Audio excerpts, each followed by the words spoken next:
Hello and welcome to Beyond Sunday. My name is Michael. I am one of the pastors at Hosanna Church, and we use this as an opportunity to go beyond in greater detail what we're able to talk about on Sundays. And so right now our church is in a series about relationships along the way of Jesus. And so today we're going to go into greater detail. And so we have with us Lisa Reed, who is why don't you tell them about your family as we have a conversation on parenting. Tell them about your family. Sounds good. Well, yeah, my name is Lisa Reed. I am on staff here at Hosanna. I work in our adult ministry department, and I am a mom and a wife. So I've been married for 20 plus years, and we have two teenage daughters. So I'm a mom of two. Yep. They are 17, Emily, and 15 is Olivia. So that's my kids. It's awesome. And okay, so they're cool. Emily, so we're going to talk parenting. Emily and Olivia are cool. They're faithful. You have a family that like loves each other. Like Ryan talked about, families should like being together, and it looks like that's true of your family. What did you do to get there? Teach us how to have a family of teenagers that love Jesus and love their family. What did you do? What's the secret sauce? Yeah, I wish I had an answer for you, like a clear answer. First off, I am going to call this out. I am not an expert. I'm calling it out. Okay. Not an expert. I honestly, when you asked if I'd do this, I was like, what do I have to share? Yeah, totally. But as I kind of gave it some thought this weekend, I agree. Yes, I have two girls who are faithful followers of Jesus. They're very active in their faith. They both do Wednesday nights. My oldest daughter is a co-leader for Campus Faith Club at her high school, which is awesome. And yes, as a family of four, we love to be together. It's not perfect, and they don't always want to be around us, especially to teenage years. But they do. As I was thinking about that question, Michael, like, what is the secret sauce? The word that came to mind for me that has always been for both Brad and I is consistency. Okay. We're just really consistent as much as possible in our parenting. Okay. And I loved this past weekend when Pastor Ryan talked about he shared that you have to shift. You have to shift your parenting with every new season. Yeah. And so every new season of parenting, Brad and I have shifted. We've modified kind of our parenting style, how we communicate, how we lead our family. But in that, it's always consistent. We've always held consistent boundaries, expectations, family values, all of those pieces. What are a few of those boundaries or expectations you would have had for your girls as they grew up? Yeah. One of the things that we've always kind of held true is that we wanted our girls to be girls that communicated with other people. So that's one thing that sticks out the most to me, is because even at a young age, adults would be like, oh my goodness, they're so friendly. They're so respectful. Yeah. And I think that's something that we started at a really young age, of just before we would get into environments or into places where there were people, adults typically, we would just say, hey, if somebody says hi to you, you gotta say hi back. This is in the car, like you're doing a quick huddle. Hey, you're gonna interact with humans that aren't us. Prepare your answers. Yeah. We've tried that with our kids too. We just say, people are going to say, you don't have to ask. You don't have to respond with questions. You don't have to, but you do have to respectfully respond to them. Yeah. For sure. Okay. Yeah. We try to be as proactive as possible. So that's one thing that I could think of, that now they just flourish in conversations with adults and other people. Okay. Another thing I think is just, a big thing for us is that anytime there's an issue, there's a challenge, there's a disagreement, we try our best to always come back to the table and talk it out. Sweet. So I think the other piece for Brad and I is that with that consistency, we've always just been available. That's been kind of a family value on our end of hey, we just want to make sure you guys know we're here, we're available, and we're open. And so I think that's, we've always been really honest with one another, even if it's been really tough. That's awesome. Yeah. But that's definitely so not avoiding it and saying, hey, Brad, would you tell Emily I'm upset she left the dishes out? You go, hey, this is something we need, even though it's awkward or whatever. That's really great. For sure. Cool. And harder, right? As they get older.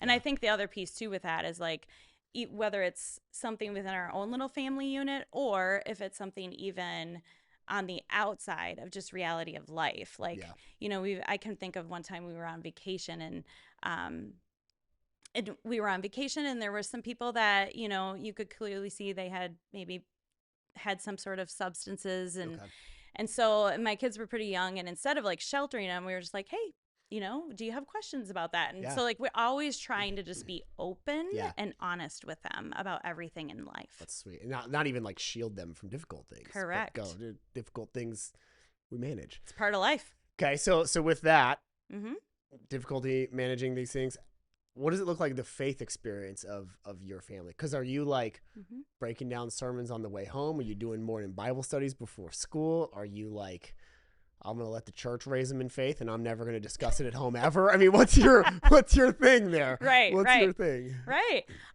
You know what, to be honest, and which obviously that's huge for me. Honesty. So I would say we started out like, before I came and started to work for the church, we were faithful about coming every Sunday. So that was huge. Key in my life too. Okay. Growing up is like every Sunday we went to church. Every Wednesday we went to, whatever Wednesday ministry, kids ministry was. And so we just started that process. And then as the kids got older, we really we started to like ask questions about like, how are you? Do you have questions about Jesus? Do you have questions about faith? Not necessarily breaking down sermons, but definitely asking questions and trying to like be open with them. Yeah. Always holding all those extra opportunities kind of loosely. We've never forced our kids and been like, you have to, Family Bible study at 5 p.m. Right. No. If anything, I think over time, how everything has just kind of developed. One, obviously Jesus, like, thank you, Jesus. I wake up every morning. Thank you, Jesus. Like, you first, right? Absolutely. But I think over time, just modeling the way. Like my kids have seen me get up and be in the Word each morning, and now I see them doing it. And we pray as often as we sit down at the dinner table. We do our best to pray before meals, like that kind of stuff. Now that they're older, we will different sermons or different things that we hear or even see going on in the world, we will pause and stop and talk about them.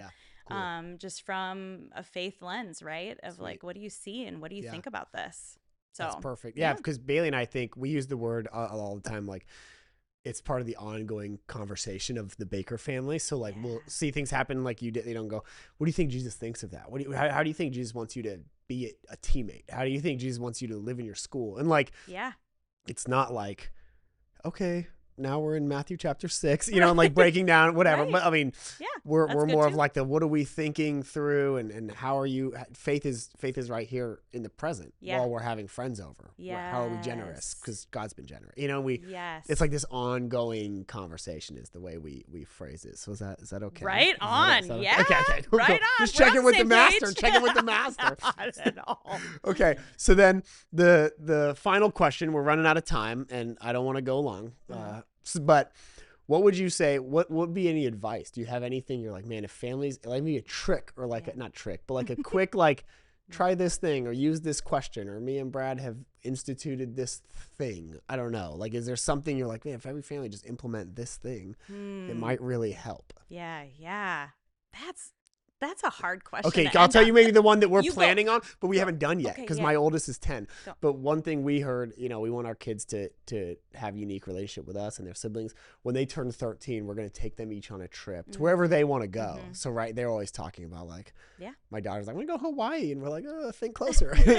But like, it's like, what do you want just to try to create this rhythm of like, and on that we'll have conversations about what it means to be a teenager and to grow up and to, do some of those things. So we're like, we want to do that. We haven't actually done it yet. Yeah. But do you have anything like that or like a rhythm or a thing that you're like, did we do this with both girls or we're about to, or we did and it worked? Yeah.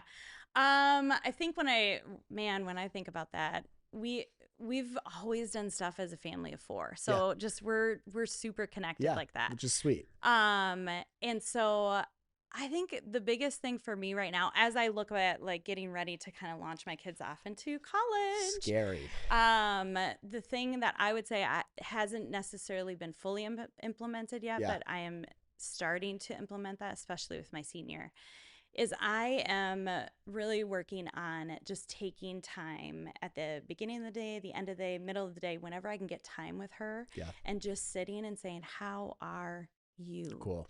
Yeah. Just simply, how are you? And listening. And I think that's the biggest thing I would just take away. Is I would say parenting is less about like, you know, you need to do this, and like, honestly, sometimes we can bark at our kids like just rah, rah, rah, you know. It's less that, and it's more just pausing and taking a deep breath and just being like, how are you? Yeah. You know, where are you at? What are some dreams you have? And letting them get to kind of just to dream and to explore and to have a conversation with you. Okay, then how do you balance that? Because again, my kids are just now getting to like autonomy and like whatever. How do you balance like you want to do your thing, or Emily or Olivia, that's not like your thing, and how do you let them be themselves while still going, well, there's family values, and like you can't do that one, but you can do that, and maybe, you know, that's not a Reed family thing. Yep.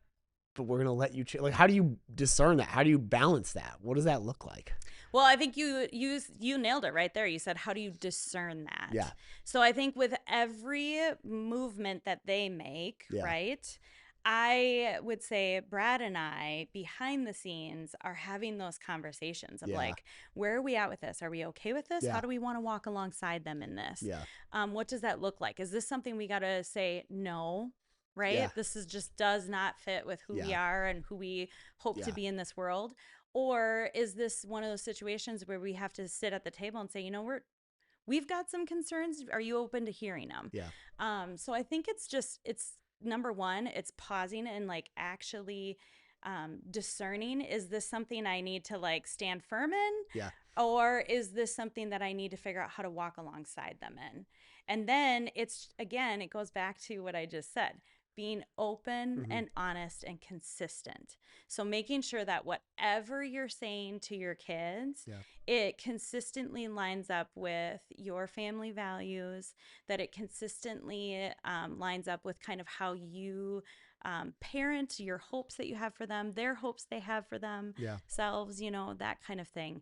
I think it's all about conversation, really. I mean, it really is. It's both between you and your kids, but also it sounds like you and Brad are behind the scenes, like you have to be on the same page. Totally. Because like, you know, if it comes to dad and it's like, yeah, that sounds fun, and mom's like, no, and that's incredibly difficult for a child. So you guys have to, before the kids are even there, you have to be a page ahead and on the same page. And that's a totally different Beyond Sunday episode. So we don't have to worry about solving that. So that's great for us. We got that great. going for us. So tune in next week. So, okay, very cool. I guess that's all we've got. That felt great. Thanks for being here. Thanks for being on Beyond Sunday. Thank you, those of you watching on YouTube or listening to the pod. We are so happy that you did it. Thanks for being here. Beyond Sunday. Goodbye.